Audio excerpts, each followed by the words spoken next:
So today I wanted to continue with my exploration of the Eightfold Noble Path, and I'm up to the fourth of right action.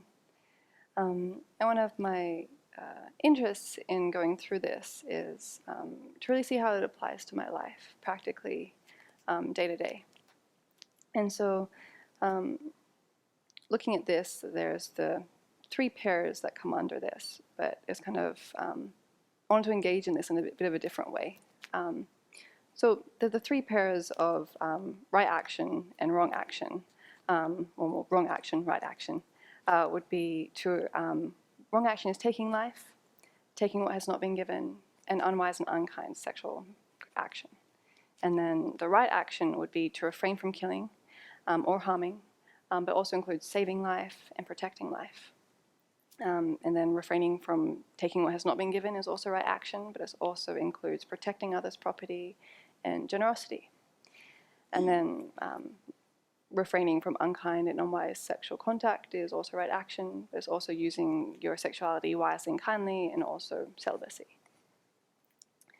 So that's kind of the framework that is most clearly given. But in looking at some of Venerable's commentary to this, and also some of Bhikkhu Bodhi's, some different things about right action appeal to me in terms of how I engage with this daily.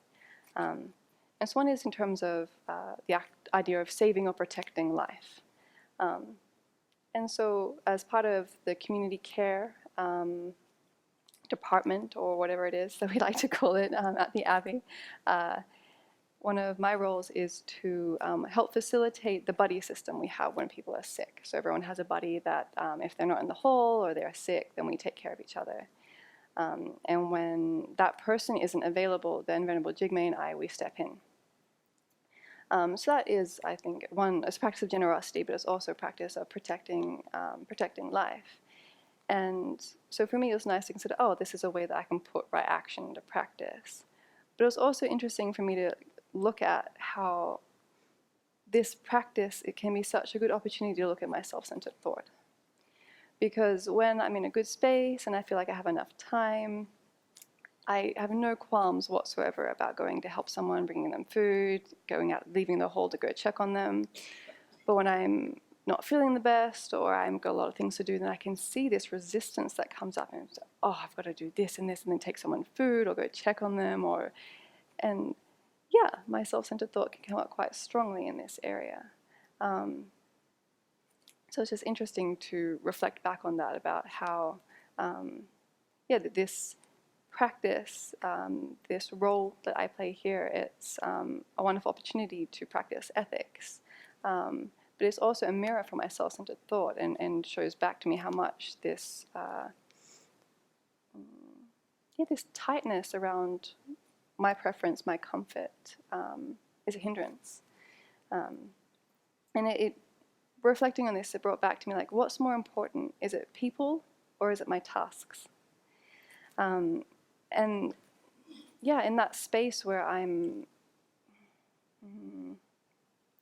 prioritizing the tasks, it really shows to me that this idea of offering service is also a concept that I'm really having, I want to grapple with some more, because I can see how I've been trained, at least for a short time, in the idea of I have my job, and these are my tasks, and I have timelines and deadlines, and I need to meet them, and I need to do a good job so that I meet other people's expectations, and affirm my own self-perception as a responsible and thorough individual.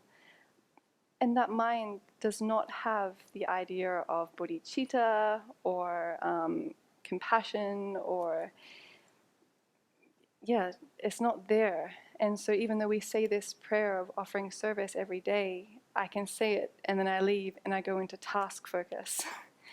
And it's just habit, and it's not that I'm devoid of any good motivation, but the idea of what I do here is an offering. That's not really present. That I haven't internalized yet. And I would like to, because I think the benefits of doing so would be so great. And just thinking about this, it's like, okay, so what benefits would come from that? Yeah, and it would be just, would I care more about what I'm doing? Would I endeavor to do it in a better way? Because it's an offering to someone, it's not just about me. Yeah, how much more creativity would I bring into it if it's an offering and it's not just about this one and getting it done in a tight time frame, or to take it off my list? Then how much more creativity would I bring into it, or more care, or more expansive thinking as well? So that was an interesting thought, to say, oh, I might actually bring more creativity to it, and then I'll probably enjoy it a lot more, and the scope of benefit might increase because I'm approaching it in a very different way. And I think also the idea of my tasks being an offering would also be an antidote to potential overwhelm, because there wouldn't be this, got to get it done now. It would be like, okay, well, this is an offering and it's not going to happen right now, and there's these other things that need more immediate attention. I think I'd be able to let go a little bit more. And yeah, remain in a space where there's not so much angst if things aren't going the way that I wish. Yeah. And then another thing that came in from exploring the idea of right action was the idea of contentment. And this is linking into from refraining from taking what has not been given. There has to be a mind of contentment. And it's discontent that propels us to want to take what isn't ours or what hasn't been freely given, because there's that craving. We don't have enough, we want more. And in the way that we live here with a good amount of silence, not necessarily like formal silence, we have a bit of that, but also just with how we lead our day, I can see in my mind this push of wanting to run after sensual pleasures, whether it just be another hot drink or the smallest things. It's just that inner feeling of something's not right, it's not good enough, and I need something to fix this. And I go to sensual pleasure with that. That's kind of like the Band-Aid fix.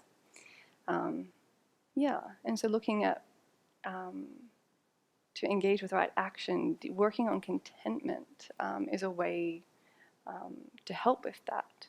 And I see, even though I can reason to myself that, one more sweet drink isn't going to hurt anyone, it's the training of that habit, of that mind that sees external objects and sensual pleasure as the answer to my happiness.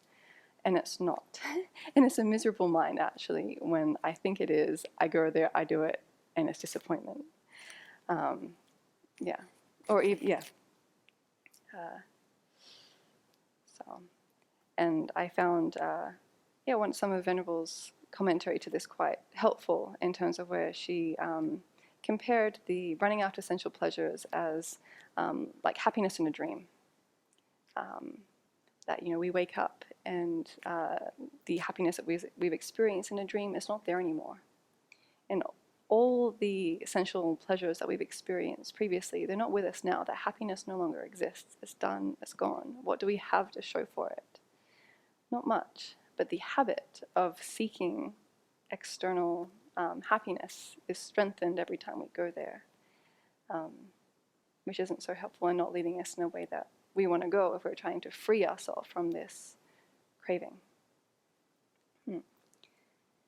And I found a sutra. I was looking on contentment in the sutras, and because I think before I've had a conversation with Venerable Tapa, when I was like, where can I find some resources on contentment, explicitly on contentment, because I know that this is something that I want to work on and hadn't seen much before.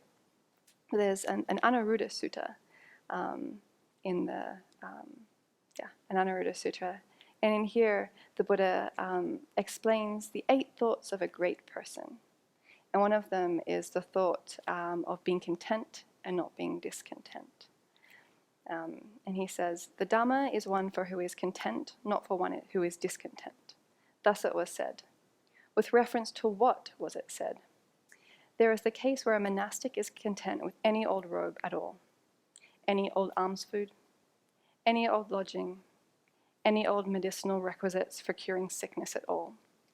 This is the Dharma for one who is content, not for one who is discontent. Thus it was said, and with reference to this it was said. So this brings it right back home. It's so practical, day to day, of how, with the different things that are right before us, that we use every day, that we consume every day, that we're around every day, to check in whether we have that mind of contentment or discontent, not as a way to beat ourselves up, but just to see, where are we and where do we want to go? Where's the work that we can do? Yes, these are just some thoughts of how to bring right action into our daily lives on the ground here.